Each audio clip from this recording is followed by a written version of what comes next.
You're listening to Errol Parker and Clancy Overall, editors of the Batuta Advocate, on Desert Rock FM. Well, here we are back at the Batuta Advocate radio show in downtown Batuta, Daru Street, Baxter Boots studio. And today's guest is, as many of our guests, made a long trip to get here. He's from Adelaide, so technically that is our closest capital city. Sister cities. Yeah, well, it's our closest capital. And really, I'm not sure how you got here, but it feels like angels brought you here, Guy. That's fair to say.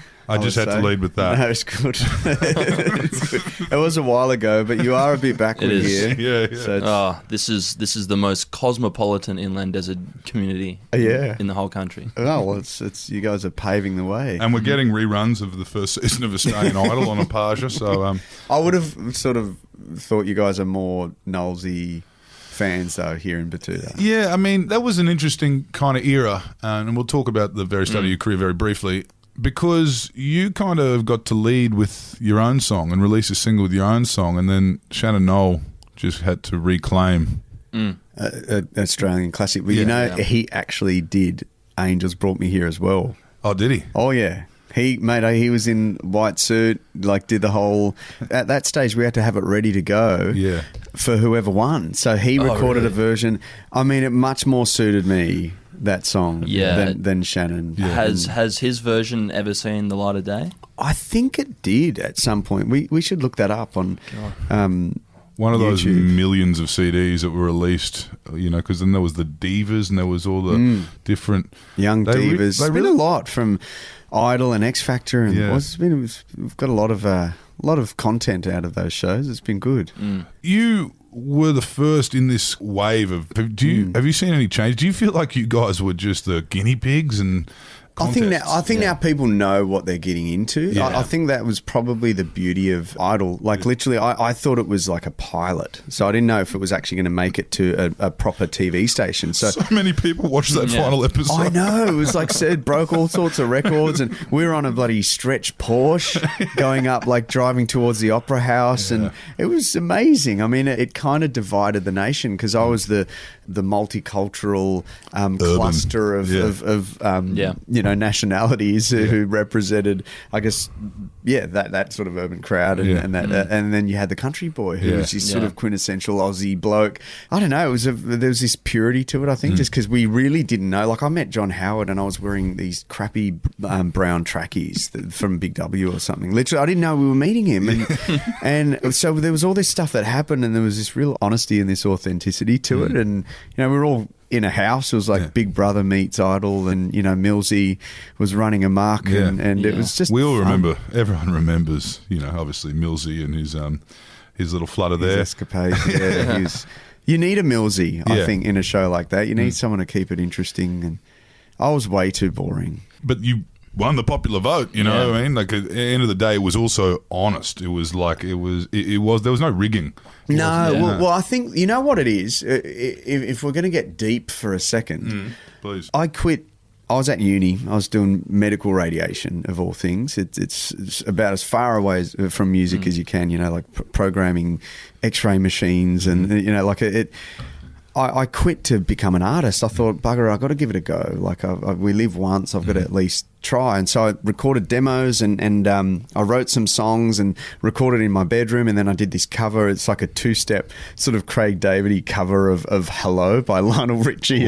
So I had this little EP sampler thing, and I took it around to all the labels, and the common theme to all the comments and the rejection letters was that I didn't have the look. And one label got quite specific, and they said, "Oh, look, you need to lose weight, and you just don't have a look, and your hair is not right, and blah blah blah." And I was a little fat kid with an afro, and I didn't represent what at the time was the norm for a pop musician. You needed a very, very fine chin strap. Exactly. But it was sort of like you had your NSYNCs and Backstreet Boys and like Frosted Jessica Tips. Simpsons, and so it was sort of this really polished thing, and then suddenly here's this TV show where I was actually in line with my now wife, Jules. Like we auditioned together, and she didn't make the cut. She didn't get past the first audition. So you didn't meet there though. Right. You both. No, we'd been together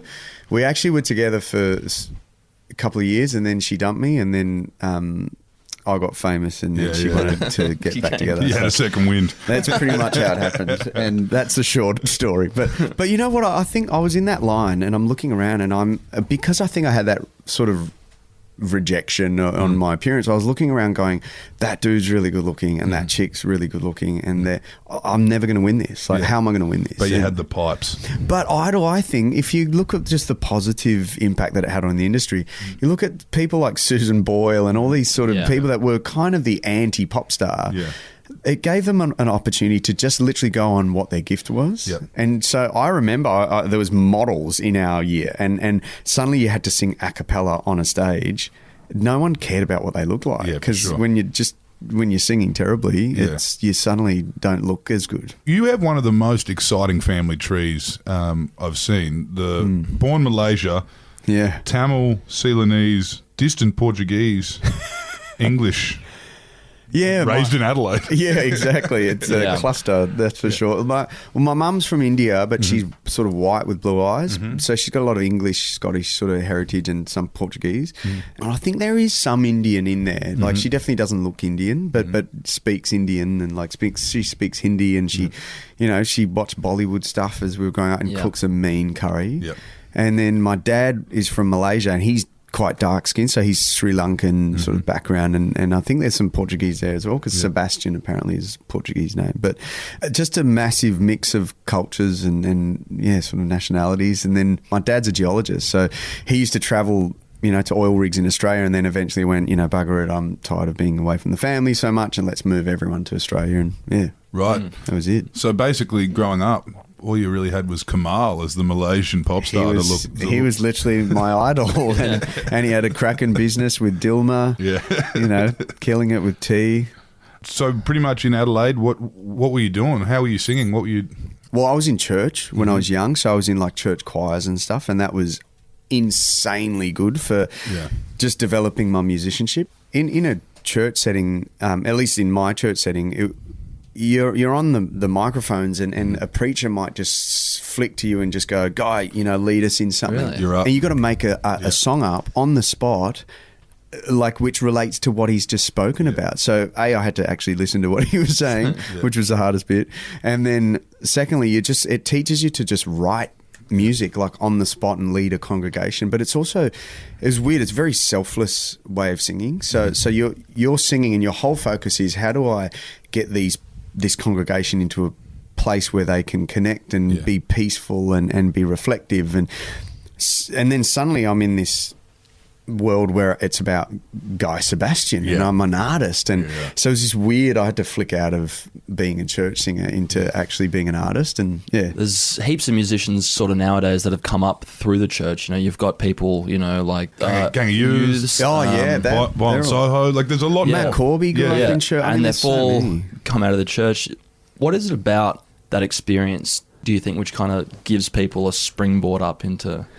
Well, I mean, for example, on a technical level, like, if you're singing at church, sometimes you'll be singing like a tenor harmony for the whole service. Yeah. And then later you might be, like, depending on who you're singing with, then you'll sing an alto harmony or something. So on a technical level, you're actually pretty well trained. You're trained to do stuff. So then when it comes time to, like, being in a studio setting and you're singing your own backgrounds, you can do all the parts yourself and just keep layering. And to somebody who hasn't grown up trained like that, they look at singers from church and they go, what the hell? Like, how long did it take you to sing like that and to learn how to do all of those beats? And that just comes into your head.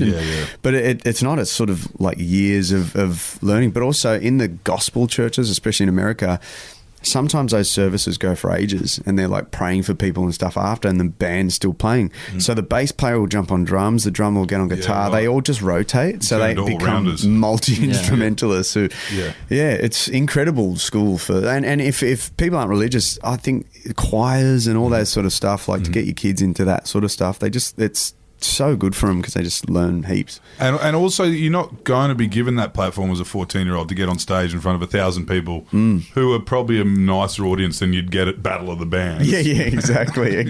And for me, that's the thing. It was actually every week it was 3,000 people. Jeez. And then I was singing for this thing called Youth Alive. It was at the Entertainment Centre. So I'm hanging backstage at the Entertainment Centre in Adelaide and then doing these tours around the country. I toured Nashville, Franklin, we were going all around the States. I was a teenager. And yeah, it's pretty. So pretty basically, if you ended up just being an X-ray tech, then it kind of would have been wasted. Completely wasted. I did half a year or 8 months or so at Royal Adelaide Hospital. I was not built for it. Not good. Singing in the lab. Yeah. I was just singing to these patients that just wanted to get out of there. No. But you also did pretty well to continue your artistry without probably going down potentially that sugar hit cash cow of a couple gospel albums, guy. You could have done that. Yeah, one of those Destiny's Child girls did that, didn't she? Michelle, I think, did it. And Bob Dylan too. He was Elvis. Johnny. Did a gospel. They all had a bit of it. Johnny. I might do one later on. Yeah. I think I just love original music. Yeah. I love, and you can obviously have original. Like I look at some of the Hillsong. Those songs are insane. They're like poems. They're just so poetic. Like Brooke Fraser, who is just a genius writer, and so many of the other guys, they write some stunning songs and it's original. And so, yeah, maybe down the line I'll do something, but there is also enough of that, and I think for me, I feel like I've managed to sort of carve out a career in the pop world and still be true to who I am. I've sat in rooms and I've been told that I need more naked girls and bikinis, and I've been told I need to swear in my songs and be more sexually suggestive. And literally, I've been told you're so boring. Yeah. You are so bland. You need more swearing and you need more. Just swear in your songs. Yeah. Because at the time, I remember Angels fucking bro. Bitch.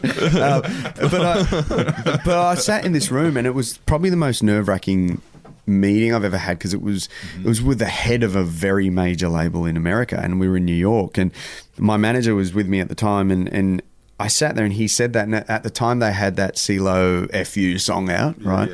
He's just going look at what's number one at the moment, and you're presenting me with these songs that you've got no swearing in them, the film clips are blah blah blah, and I just walked away thinking, well, I don't want it that much. If I have to be someone I'm not, who cares? I don't want to do it then. I'll just if it's not going to work, I'll just keep doing what I'm doing, and I'll be a producer or I'll be a writer or whatever. And it's the same as steering away from doing a full-blown Christian album as it is to doing a full-blown opposite of a Christian album. Yeah, exactly. Just doing you in the middle, Yeah, but I mean, there's been times when I've been in sessions and or even just by myself, I'll write something and it's really kind of, it's really sexual, or it's really, there's swearing in it or something, and I've just written, it's just been the first thing that's come out of my mouth, and it's funny, I'm thinking, oh, that's quite funny, that would be hilarious, and then I keep singing, I'm like, that sounds like actually a smash hit. But so there's times when I've made a decision to even just go, oh, but it's not me, and it doesn't fit with who I am. But anyway, and people have been following you on this journey, and now you're just about to hit them with some just change. Sex stuff. Guy has changed.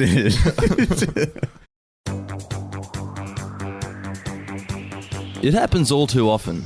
Just when you think you're getting ahead in life and getting on top of all your bills, a massive utility bill comes along and pisses on the rug. All that careful budgeting, all those packed lunches, the instant coffee you've had to drink, all for nothing. Well, now there's a solution so that you can keep that rug piss-free. It's called Deferit. You upload your bill and they pay it for you. You pay it back in 4 equal fortnightly installments. And just when you were thinking how much it was going to cost to keep that rug clean, here's the best part. It's interest-free, and there are no late fees. It's just $5 a month, and you only pay when you use the service. Get the first month free with the coupon code BILLS. That's BILLZ. So Deferit. That's DEFERIT.com.au. The Deferit app is also in the App Store and Google Play. Fucking amazing. Their mission is to help Aussies take control of their bills. So if you're one of those punters out there that moves a lot of money around week to week, jump online and check out deferit.com.au. Now, on to the show. we'll move on to your second greatest love, which is cricket, of Golf. course. Oh, yeah. Golf. Yeah, golf, cricket. Yep. There's rumours that you were in the middle of like an indoor cricket premiership hot streak leading into Australian Idol. Yeah. There's always been whispers around you being just like an absolute sicko for cricket. Yeah. I do love cricket. Yeah, I'm a bit obsessed with cricket. I played grade when I was younger, and then we Really? played.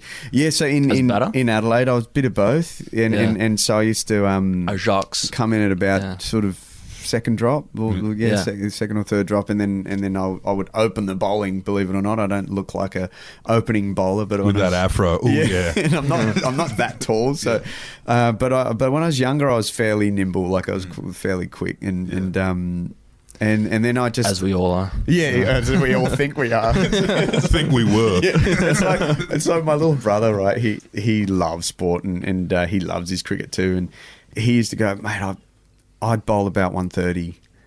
And I said, mate, I can't get anywhere near 130. I said, do you know how fast that is? Like 130's, have you faced someone that's 130? He's like, yeah, no, I would have. I said, mate, like at the time I had a friend, Andre Adams, and I remember going in the nets with him, and even just, he bowls 130. He used to play for New Zealand, and mate, it's so fast. Like, and then the difference between 130 and 140 is, you think you're going to die. You feel every kilometre. And then you talk about 150. You literally cannot see the ball. You're scared for your life. Like, it's actually life-threatening.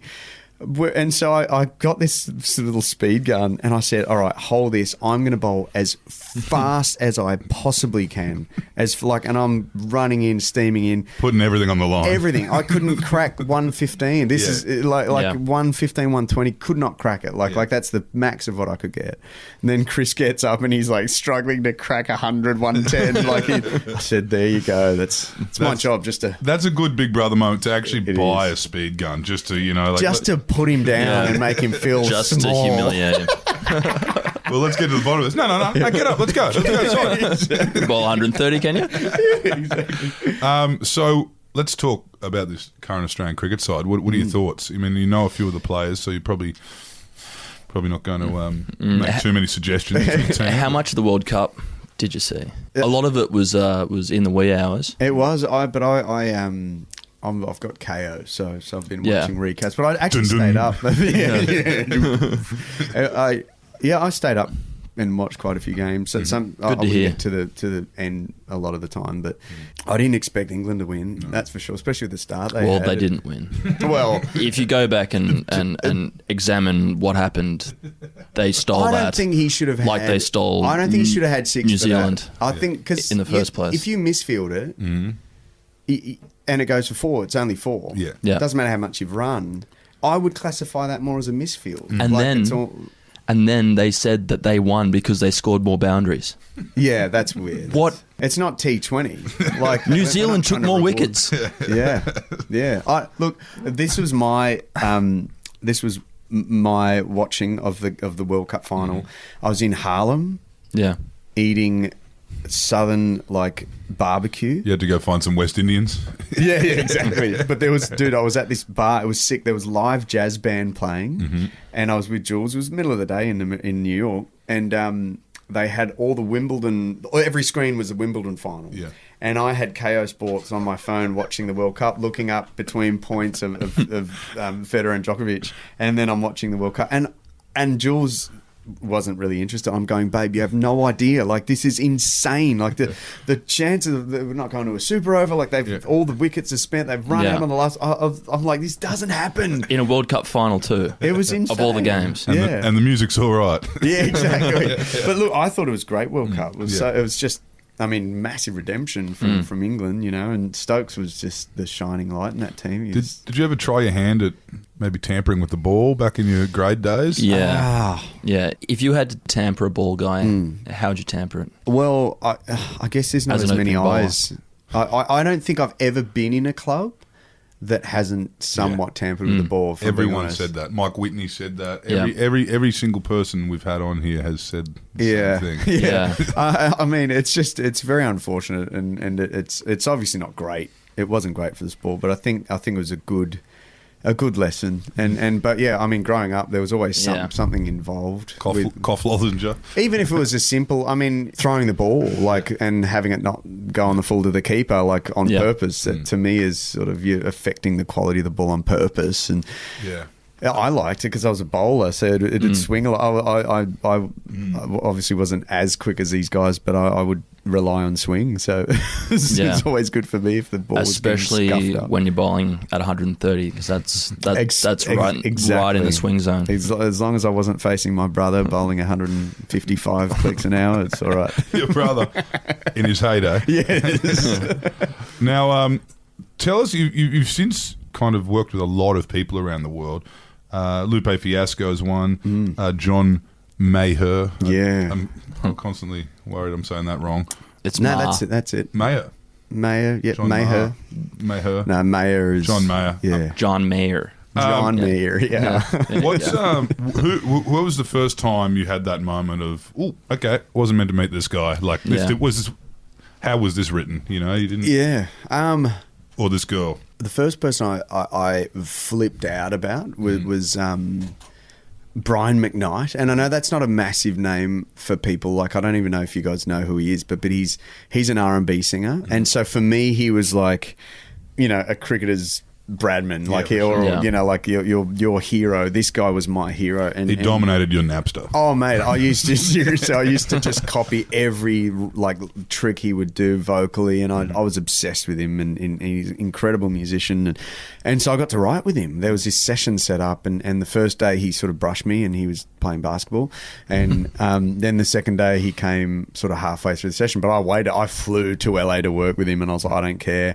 If he brushes me on the first day, it's all good. I'm still rocking up the second day. Hang out at the water cooler. Yeah, and then he came and I sat there and I had, because I record all my ideas on my voice notes on my phone, and so I had some ideas and I said, oh, what about this and blah blah, and he goes, yeah man, that's cool, let's develop it. And then he starts singing the melodies that I'd suggest, and I'm sitting there and I had it on my voice notes. So I went to bed that night. We'd finished the song. It ended up on my album, and it was a song called Wait, and it's this ballad. And I just went to bed listening to these voice notes of him just singing melodies and me and him bouncing off each other. And I was like, what is happening with my life? And then had you not recorded it, you probably still wouldn't have believed it happened. Yeah, exactly. But then I've got to dude, I met Oprah. I sung for Oprah twice. She had her arm around me on stage up when she was in Australia. A billionaire. Yeah. Yeah. And that was when she was rated the most influential person in the world. Yeah. Because she got Obama elected, did all that kind of stuff. Oh, mate, her speech, because she had just the second time I performed, she rang up management and just said, can we have Guy perform for our private rap party? It was just her and the Harpo staff that had all flown to Australia. And she did this speech where literally she was just saying, you might be in accounts or you might be a runner or whatever, but this is what we've achieved while we've been here in Australia, and she read all these stories of people who'd been affected, and the people they'd helped, and sick people and people from all, and that's your story. Yeah. That is your story. It doesn't matter what you do in this organizer. And I was like, you are the best speaker in the world. And so that was good. And then I got to sit for a whole day, bum to bum with Beyonce, and I was on the X Factor. I had her on as my guest. Alicia Keys. I had Snoop. And then I've been in the studio with people like Usher and Robin Thicke, and I've sung for the Pope, the Queen. Yeah, geez, we're cranking it up from Brian McKnight. Dude, it's been insane. I used to think, right, when I was in Adelaide, I thought you've made it if you sang at Carols by Candlelight. Yeah. At the Domain or something. I was like, if you do that gig. Yeah. That's it. You're done. You've made it. I think singing for Oprah is pretty big. Oh, yeah. So I never would have sang. I mean, it's bigger than the Queen. Yeah, that was easy, amazing. Yeah. But my favorite all-time moment was singing with Lupe at David Letterman. Yeah. It's like a bucket list moment, and the song went platinum in the US. And I mean, the difference between that is, so Battle Scars over here, like platinum 70,000, and I think over here it went 9 times platinum or something. In America, platinum's 1 million. Yeah. So it's just such a huge difference. It was such an incredible thing to happen, and Lupe. Yeah.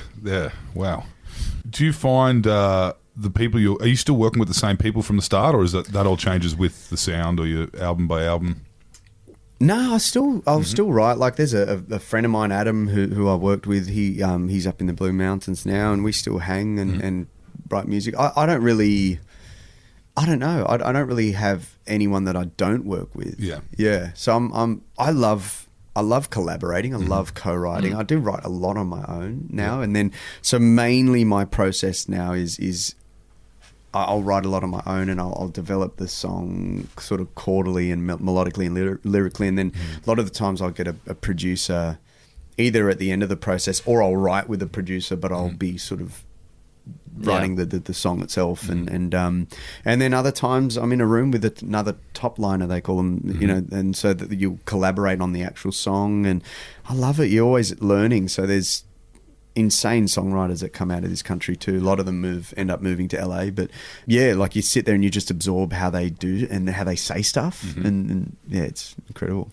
Is it true that there's no such thing as a bad meeting in LA? Everyone says that you could walk out, feel like you're about to make $1 million every single time you sit down. That's why I think they're all bad meetings. I mean, I've lived in LA, and it's not really like, it wasn't the best place for me, because I don't know, like I think in one day, it's normal for you to just do 2 meetings, and the meetings go for hours, and they're over a fancy meal or something, and then it takes you 2 hours to drive to the next one, and then they'll do. And to me, it's like you've just sat and talked, like and obviously great things can come out of meetings, but it's all vague. I just want to be in a studio. Like, I just want to be making music and having the product speak for itself. And I think so many times over there I've been promised stuff, and they go, "Oh, we're going to make you massive. Man, your voice, you're great. You should be huge over here," and you blah, blah, blah. And then just no one does anything. They don't follow up, or they don't, like, they lose passion very quickly over there. And they're just talking shit at the start. Or they're just talking, yeah.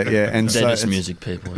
Yeah. So it's an odd place. Whereas the thing I love about Australia is people, they generally mean what they say. Like if you're in a meeting and someone goes, like we just had a meeting for my foundation, and we had all these ideas, and there was stuff about Indigenous communities and domestic violence in certain spaces, and we're actually coming up with actual ideas, and then you get an immediate follow-up, and we're super excited about stuff, and then I just know something will come of it. A lot less tie kicking. Yeah, whereas over there, it's like, I just don't know what's actually going to happen. And yeah. So tell us a little bit about the foundation, because you've worked with a lot of charities over the years, you know, Red Cross, Ronald McDonald, 40 Hour Famine, and you've done a lot of stuff.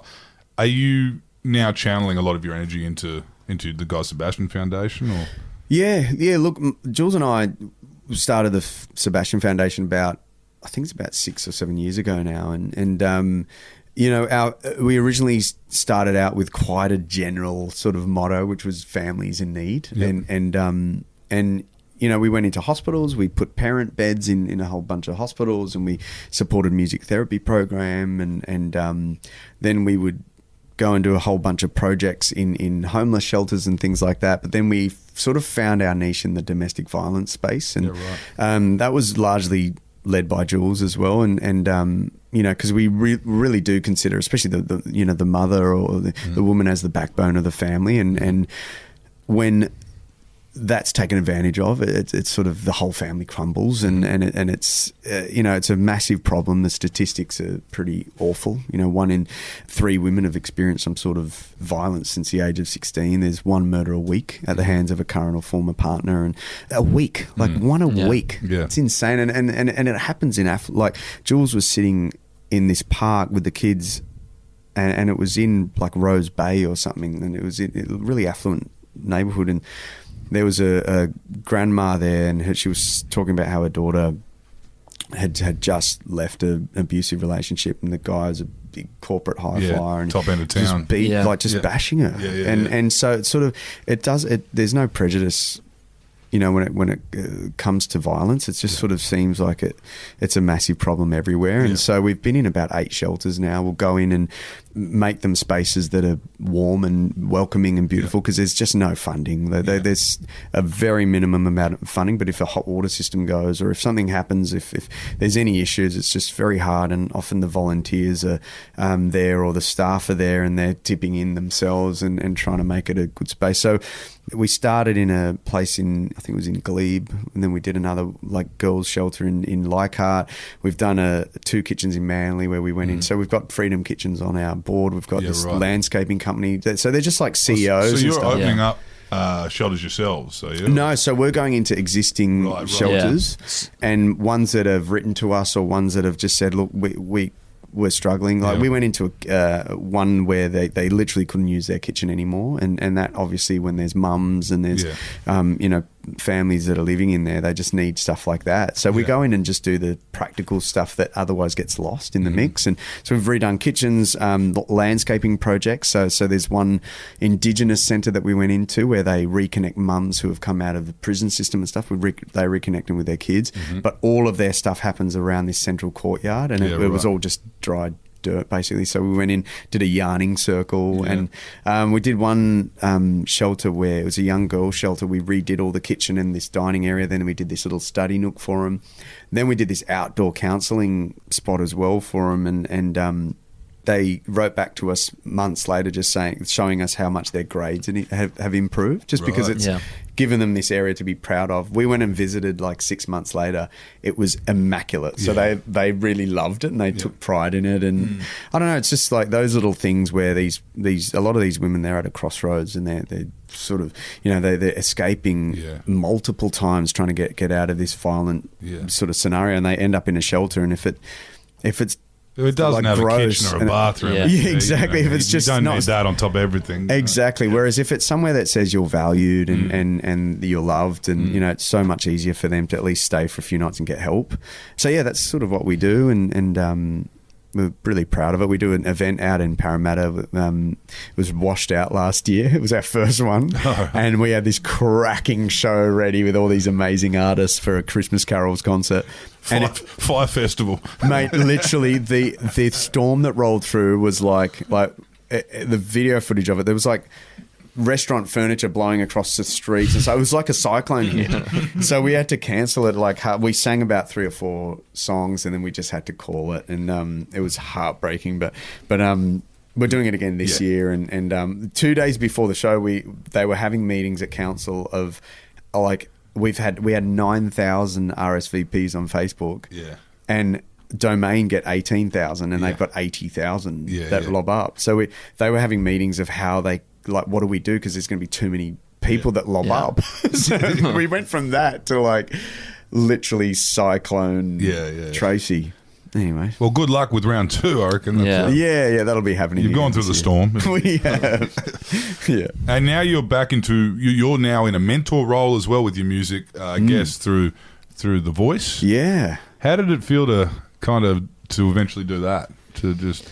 I loved being on The Voice. Yeah. It's definitely been the most positive experience I've had sort of with television. It just, I think, there's a producer on The Voice, his name's Lee, and he sort of leads the culture of the show, and it's this really kind of beautiful, inclusive, positive culture. Like, no one really comes on the show and goes, they stabbed me in the back, or they set me up, or and that's the difference. It's not like I'm sitting there during the audition days, and there was no one that was like a bad singer just to like mix it up, that everyone can sing and everyone's got something to offer, and like there's never an opportunity to go, look, oh my gosh, like you're terrible, like you cannot sing, this is not for you.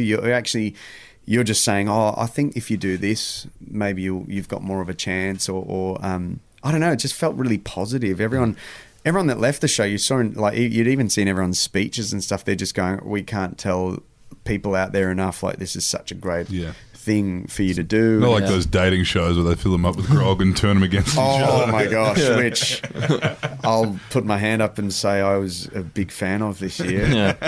Mate, I was obsessed. I don't know why. I've never been into them before, but I think Jules and I were just really needing something for our marriage, and we literally, that was our thing. We would sit and watch Married at First Sight, and it made us feel really great about our marriage. It just And how you met. seriously, we just felt great. It was awesome. It was like therapy without anyone having to say anything. Well, Gold. Pressure valve. Yeah. we spoke to two blokes from 5 Seconds of Summer last week, and You sort of look like one of the guys from Five Sauce. I've heard that before. Ashton. Have you heard that? I have heard You that actually look like him, yeah. And they were Look at him. He's at the back end of I've cashed in on that. That's me. Let me in. They were saying that they just played a show with 80 odd thousand. They've sold millions of albums around the world, but they don't have any money. So Five Sauce was saying this recently. Yeah, well, just in terms of what they can touch and feel right now as a band, they're just kind of still on the road, and there's no real. Yeah. So who? Which kind of makes I just don't understand that because which kind of makes me massive. wonder, but what contracts are these kids getting themselves into by going on a reality TV show? I mean, you've got. Or just signing as a young fella. The guys from One Direction, where basically every time they cough, they have to pay what's his name, Simon Cowell, like 80 pence in the dollar. It's like, look, for me, I came at the start of that stuff. I've been signed. I had to pay a certain amount to the show, but I wouldn't. I don't know. I just that was think your platform, yeah. It was. I wouldn't be anyone without that platform. It's sort of like it's like tax. You can't just sort of go on something and get your dream job and then not sort of have to at least acknowledge it financially. I never came from a point of begrudging the fact that I had to pay a percentage to them, but also I think as an artist you have to be smart about where you are making money and what is for art. I think about my music, for example. We're in the day and age of streaming and all sorts of different changes to the industry. I don't look to my actual music as the thing I'm going to necessarily... But it's not going to make money for me. Maybe as a songwriter, I do, and I'm lucky that I write my songs because I get income from that. But I guess you have to look at the way you tour and the way you sort of... other parts of your business and it's weird because I've never been a business guy. I'm a shocking business person because I'm not good at. I hate networking. I hate that whole thing. It's been something. Have my card, mate. It's been really hard for me. My best mate is the best networker I've ever seen. He just he just looks at people and he knows how to connect them all. And I'm not good at that because I sort of. If I like someone, I like them. Yeah, for sure. I don't see them as someone I can do something with, but I'm trying to get better at that because it is actually a really important skill, I think. And I don't know, it breaks my heart a bit if that's the truth. If they've got no cash, I can't believe that though. What are they saying is no cash? One Ferrari or they're living in a share house in LA. It's like, why? Was this recent? Last week. You'd be like. Why are you living in a share house? I can't even fathom. They are literally the biggest thing to come out of this country for a long time. My dream is to buy Mum a house. It's like a month ago, but at the end of it, after they left, we were just like, what contract did they sign? Yeah, I'd be equally Mother of God. Because to be honest, if you win The Voice or if you win... I mean, Diana just won and she got $100,000. And then she's just got a deal that, to be honest, it would be standard. I'm lucky because I've managed to renegotiate deals as I've gone, right? So I'm not on a 360 deal or that sort of stuff. So I've got control over my management. I've got control over my merch and all that sort of stuff. But in saying that, I know heaps of artists that are on it's just the norm. Businesses have to change. So got to pay to play. 360 is fairly normal, I think. Wouldn't you say? That's a pretty normal deal. I think you just have to realize that your platform is they're making you Five Sauce. You are massive. Now take that. And figure it out. Figure out how you're going to make... with your face on it. You're back touring. Yeah. Later, a couple months from now, I guess. September I'm touring, September through October as well. And that's changed a bit over the years? Touring? The missus with you on the road and stuff? Yeah, definitely. I mean, I did one tour which was 53 shows or something. And I was on the road for 3.5 months nonstop. I do 5-6 shows a week, and it was. But honestly, now, like for me, being on tour, especially a regional tour, it's a holiday. Yeah, I'm not joking. It like the last tour I rang Jules because I've got massively into golf now, and the most nervous I ever get is as I'm about to start a tour. I don't know why. Like, I can have a big gig or whatever. I'm not nervous. But if I'm doing a tour, the first 3 or 4 shows, I'm just a wreck. I'm so anxious because I'm just like, in my head, the show's going to go a certain way, but I don't know until I've done it a few times. And then there's a certain point, like 4 or 5 shows in, I'm in autopilot mode. So I know I've just got to get a certain amount of sleep. My voice will recover and heal. Then I get up and I'll drive to the next town, stop off, play golf. And having like little cafe meal in Bega or somewhere, wherever I am. And then like I go to do the show. Sometimes I'll lob up half an hour before and just get changed and I'm on stage. And I absolutely, then when I'm on stage, it's over and I'm sitting there going, I wish it was still going. Like it goes so fast when I'm on stage. And then you go home and have 8 hours sleep. Can you do that? Go home and I'll sleep. Yeah, you don't have that come down once you're in the groove. You kind of no. It takes me ages to get to bed because I'm so like pumped during the show. It takes me ages to sleep. But when I'm touring regionally, a lot of the towns are 4 hours apart or something drive, so I can just sleep in. And I love it. Touring is like it's become like a holiday because I've got kids. So at home I'm up. Yeah, you're on. Like at 6 a.m. every morning. They're up and they're climbing on us, and and it's sort of there's no time for golf. No, and I look at what my wife does, and I last tour I apologized. I was like, babe, I'm actually really sorry. This is so much fun what I'm doing. And I know you're not having the same amount of fun, like doing the kid stuff all on your own back home. But touring for me now, I don't know what it is. I've just really cannot wait for this tour because I've got so much on the visual side of stuff that I'm excited about, like all the screen content, and I'm just pumped for it. I can't wait. And when does that start? September. Adelaide's the first show back in my hometown. So our sister cities. Well, thanks for joining us, Guy, and let's get you downtown. He's performing at the Batuta Workies just after lunch. So Looking forward to that. We better wrap this up, and thank you for joining us. Pleasure. Thank you.